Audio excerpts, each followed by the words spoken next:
All right, Shalom. First and foremost, I want to give all praises, all honor, and all glory to Yahweh, Bahashim, Yahushai, Baharakakwaдаsh. I would like to give double honors to my elders and apostles of Great Millstone that do well. Peace and salutations to the Lord's elect, the hopeful elect in the 1/3, pushing us 100% truth across the four winds so we can see the elect and make it to the kingdom. All right, I'd like to do a quick lesson all through the spirit and power of Yahweh Shemel Shai. And Lord's will, I'm going to entitle it, Your Riches Will Not Profit You, But Preserve You. Okay, so I just came across this article, and one scripture immediately came to mind, but then a few other scriptures came to mind as well. All right, so here we have it, a article about world's richest 10 people.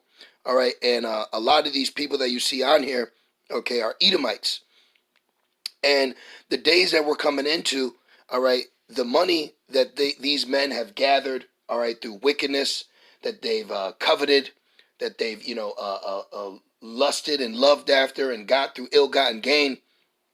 Now, it will not profit them in a sense of deliverance, but it will preserve them, all right, for judgment, okay? See, Yahweh Shemel Shai is cold, man. While these men are reaping in, this moth-eaten thick clay of banknotes backed by nothing, this same money, okay, is actually going to preserve them to be the first Edomites, all right, in our kingdom. So let me read a couple scriptures, and Lord's will be edifying. This is Proverbs 11:4.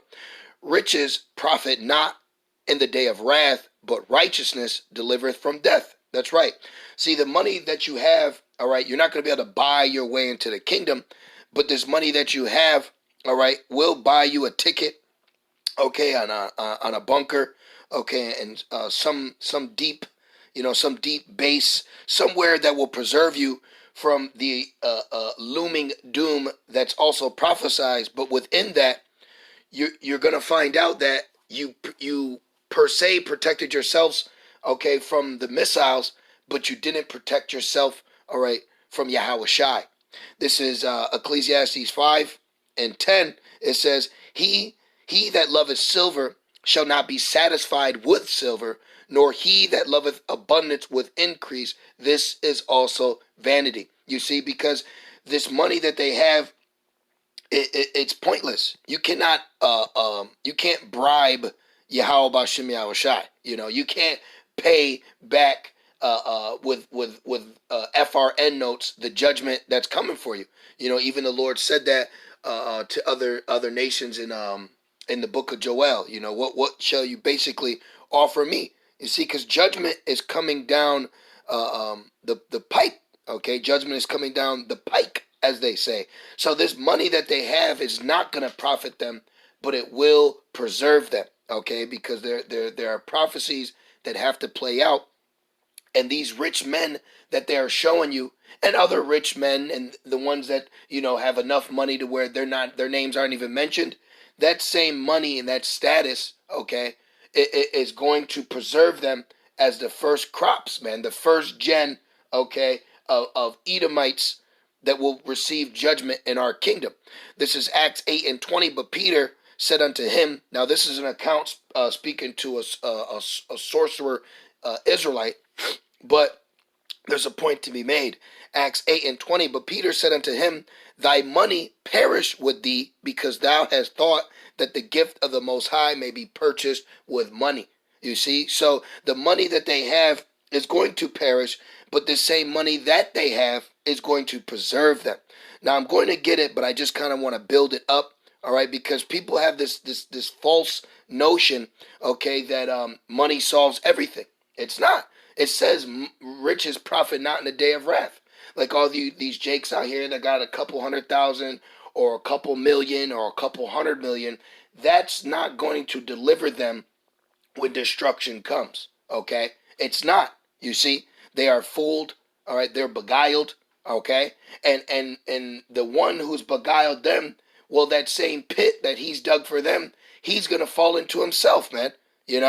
This is First Timothy 6:17. It says, charge them that are rich in this world that that they be not high-minded. You see, these people have a spirit on them when they have a certain amount of money that they feel untouchable. You know, the scriptures say, set not thy treasures on earth. Well, thieves can break through and steal.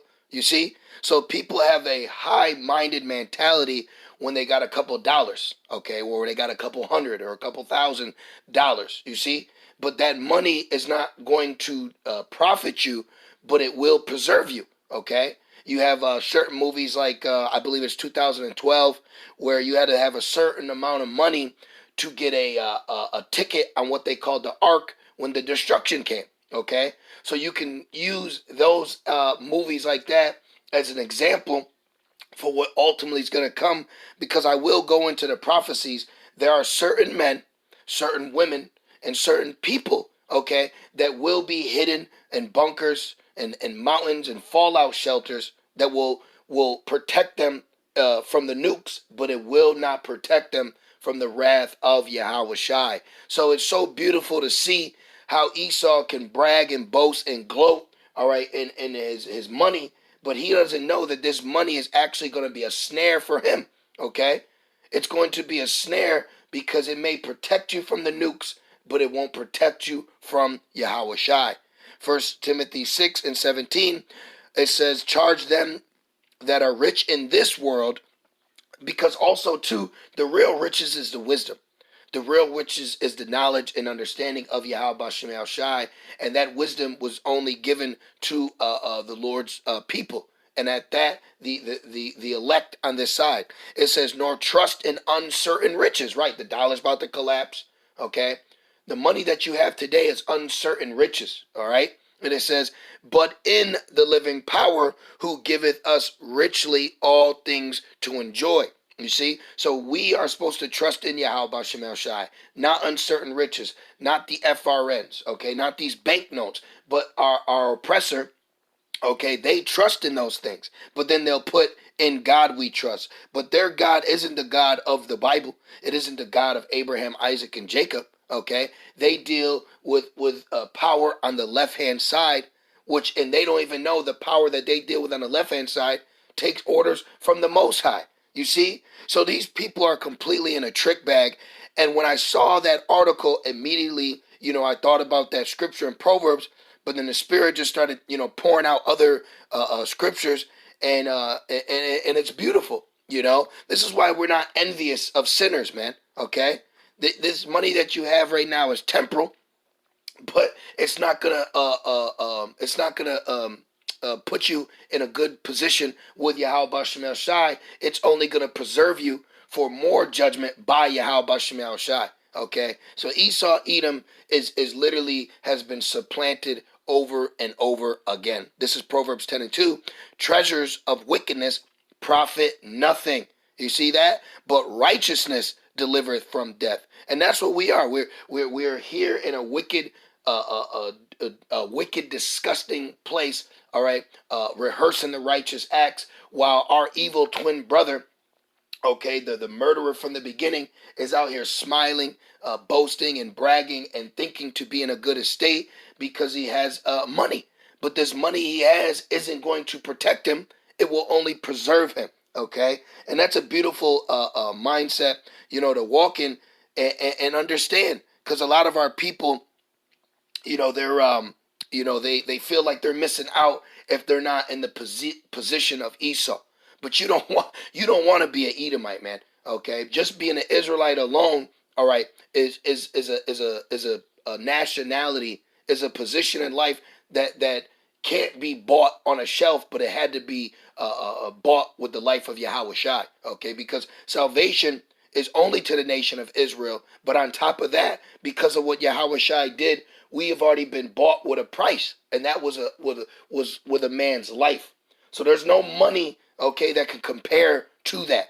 But our people, all right, not having the wisdom, not having the knowledge or understanding, they want vainglory. They want a corruptible crown.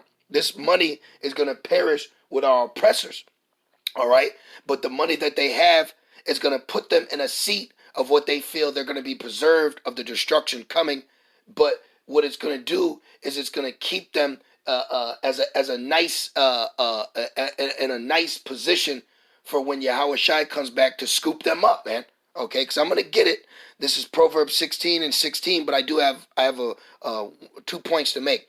It says, "How much better is it to get wisdom than gold?" You see, going back, riches profit not in the day of wrath, but wisdom does. Wisdom and knowledge will be your stability in those times. You see, and it says, "And to get understanding, rather to be chosen than silver." Okay, because that's what it's all about at the end of the day, having the wisdom, knowledge, and understanding of Yahweh Shemel Shai, because Esau, Edom is going to be a prime example, as well as these other two-third Jakes, of how your money, all right, was vanity, you see. But there is a level to this. There are going to be, quote-unquote, rich men, all right, that perish in this third war, okay, and Jacob's trouble, but you're also going to have a portion of these richer rich men that are going to be in high places that your average citizen can't get to, and they're going to think they're in a good estate, but then they're going to find out all that did was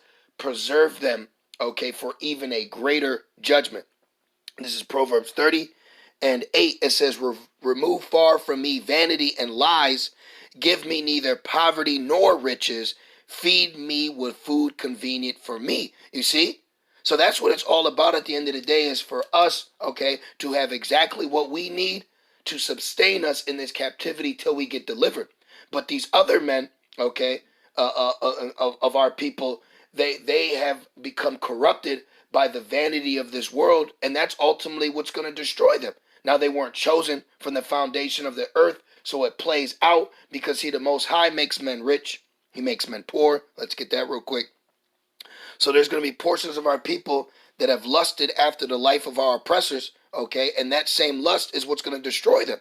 But in the same sense, those same oppressors, okay, that have put themselves up in this position, and they're in the Forbes, and they're into this, a lot of them don't know that this same money that the Lord has given them is going to preserve them for judgment. So, I just thought it was so beautiful. It was proud, to see that article, but in the same sense, knowing prophecy, it says, hey, you're in a trick bag. While you walking around thinking you're good with a money bag, that's actually a trick bag. This is 1 Samuel 2:7, and I'm just going to read the point. The Lord maketh poor and maketh rich. He bringeth low and lifteth up. You see, he raiseth up the poor out of the dust, and lifteth up the beggar from the dunghill, to set them among princes, and to make them inherit the throne of glory. For the pillars of the earth are the Lord's, and he has set the world upon them. Right. See, Yahweh Shemel Shai, all right, he's chosen the weak out of the world, okay? Not the strong, you see? So this is a true underdog story. And a lot of our people are going to be shocked when they realize that it wasn't how you dressed, or how much money you had, or how good you could rap, but it was about what we're doing for the Lord. You see, that's what's going to deliver us. All right. But this same money, this same glory, this same, all these things that people aspire to be and do, the men that were, if you will, the nayers and sayers of that same money they got is going to preserve their ass for destruction on an even higher level than these nukes, man. Okay, because I'm going to read it. This is Amos 9:2. Though they dig into hell, you need money for that, thence shall my hand take them. Though they climb up to heaven, you need money for that, thence will I bring them down. These things cost money, okay? Deep underground military bases, or space stations, if you will. All these things cost a lot of money. So if you want to be in the midst of these things, you have to have money. But having that money to put you in there to hide from destruction, all it's going to do is preserve you for destruction on a greater level. And it says, and though they hide themselves in the top of Carmel, I will search and take them out thence. And though they be hid from my sight in the bottom of the sea, thence will I command the serpent, and he shall bite them. You see, so no matter where you run, no matter where you hide, Yahweh Shemel Shai is going to get you. But what's the heaviest part about this is, once the third woe, okay, comes and the destruction follows that, the portions of these rich men that wanted to hide themselves from this destruction are preserving themselves for a greater destruction. Now watch this, Revelation 6 and 14, and the heaven departed as a scroll when it is rolled together, speaking about the missiles, and every mountain and island were moved out of their place, because as it says, the earth shall reel to and fro like a drunkard, right? Now listen to this. And the kings of the earth, and the great men, and the rich men, and the chief captains, and the mighty men, and every bondman, and every free man, hid themselves in the den and in the rocks of the mountains, and said unto the mountains and rocks, fall on us, and hide us from the face of him that sitteth on a throne, and from the wrath of the Lamb. For the great day of his wrath is come, and who shall be able to stand? You see that? So I thought it was beautiful how seeing Esau is bragging about how rich he is, but what he doesn't know is your riches will not profit you in a day of wrath, but through prophecy there are portions of you where your riches will preserve you, all right, from that wrath, but it will not preserve you from the Lamb. Okay, so I just thought it was beautiful. I seen this article, and immediately through the Spirit, those were the scriptures that were coming to me, and that should comfort you. Okay, this is why I said we don't envy our oppressor. Okay, but this is why we're here to hold on to the wisdom, knowledge, and understanding of Yahweh Shem Shai, because through that we will be stable, having this faith, okay, and trusting in the Lord, and not uncertain riches as our oppressors are. You see, so I just wanted to do a quick lesson on through the Spirit. Lord's will, you brothers and few sisters were edified as I was, and I just want to say, call Allah, Yahweh Ba'Shem Yahushai, Baha Rakah Kodash. With that being said, Shalom.